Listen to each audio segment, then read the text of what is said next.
And your pockets can't find it no more. It's just you and me, and there's nothing I can do. I'm stuck with you, stuck with you, stuck with you.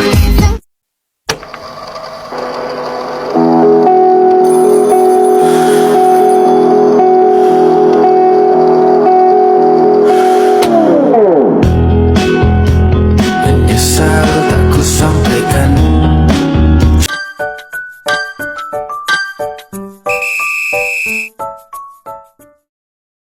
Osmosis adalah kasus khusus dari transport pasif, di mana molekul air berdifusi menjadi membran yang bersifat selektif permeable. Dalam sistema osmosis dikenal larutan hipertonik, yaitu larutan yang mempunyai konsentrasi terlarut tinggi. Kemudian ada larutan hipotonik, yaitu larutan dengan konsentrasi terlarut rendah. Dan larutan isotonik, yaitu dua larutan yang mempunyai konsentrasi terlarut sama. Difusi merupakan istilah yang menggambarkan proses perpindahan zat-zat ataupun partikel dari satu bagian wilayah ke bagian wilayah lainnya yang memiliki perbedaan konsentrasi. Penambahan volume dalam peristiwa imbibisi adalah lebih kecil daripada penjumlahan volume zat mula-mula dengan zat yang diimbibisikan apabila dalam keadaan bebas. Adapun tujuan praktikum osmosis, difusi, dan imbibisi ini adalah untuk mengetahui proses osmosis, difusi, dan imbibisi pada tumbuhan.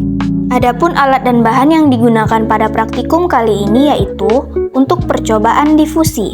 Alat yang digunakan ada gelas piala dan pasteur pipet, sedangkan bahan yang digunakan ada larutan metilin biru pekat, kristal tembaga sulfat atau CuSO4, dan Aquades. Kemudian untuk percobaan osmosis, alat yang digunakan ada Erlenmeyer dan timbangan, sedangkan bahan yang digunakan ada kentang, sukrosa 21%, dan Aquades.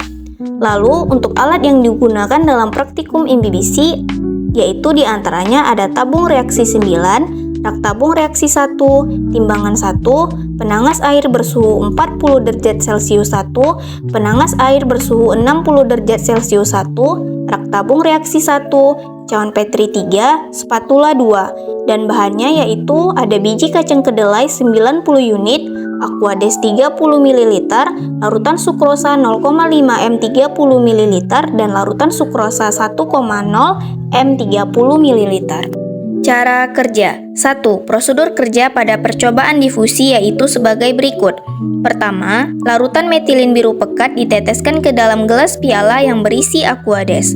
Penyebaran warna biru dari metilin tersebut diamati. Kemudian, kristal tembaga sulfat atau CuSO4 dimasukkan ke dalam gelas piala yang berisi Aquades. Penyebaran warna biru dari kristal tembaga sulfat pun diamati. Lalu, catat analisis yang telah diamati dalam sebuah kertas. 2. Prosedur kerja pada percobaan osmosis yaitu sebagai berikut. Pertama, kentang dipotong dengan menggunakan cetakan menjadi 2 potong silindris dengan panjang 5 cm. Kemudian, potongan kentang tersebut ditimbang dan hasilnya dicatat. Beker gelas 1 diisi dengan 75 ml air mineral. Beker gelas kedua diisi dengan 75 ml air mineral, lalu ditambahkan 10 ml air gula atau sirup, aduk hingga rata. Lalu, potongan kentang yang satu dimasukkan ke air mineral dan yang satunya dimasukkan ke campuran air mineral dengan gula atau sirup. Kemudian, diamkan selama 30 menit dibiarkan. Setelah 30 menit, potongan kentang dikeluarkan dan masing-masing ditimbang. Lalu, hasilnya dicatat dan dianalisis, serta dibandingkan dengan sebelum dimasukkan ke larutan. 3. Prosedur kerja pada percobaan osmosis yaitu sebagai berikut. 9 buah tabung reaksi disediakan dan dibuat menjadi 3 kelompok. Kelompok pertama diisi dengan Aquades, kelompok tabung kedua dengan larutan sukrosa 0,5 ml, dan kelompok tabung reaksi ketiga dengan larutan sukrosa 1 ml.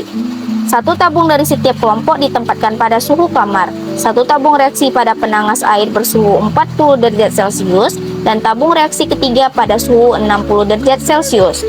9 buah biji kacang yang masih utuh dipilih, lalu dibagi menjadi 9 kelompok. Kemudian, setiap kelompok biji ditimbang dan dicatat hasilnya. 9 kelompok biji tersebut masing-masing dimasukkan ke dalam satu tabung reaksi. Waktu saat dimasukkan dicatat. Biji-biji yang terendam dibiarkan selama 2 jam, kemudian hasilnya dicatat.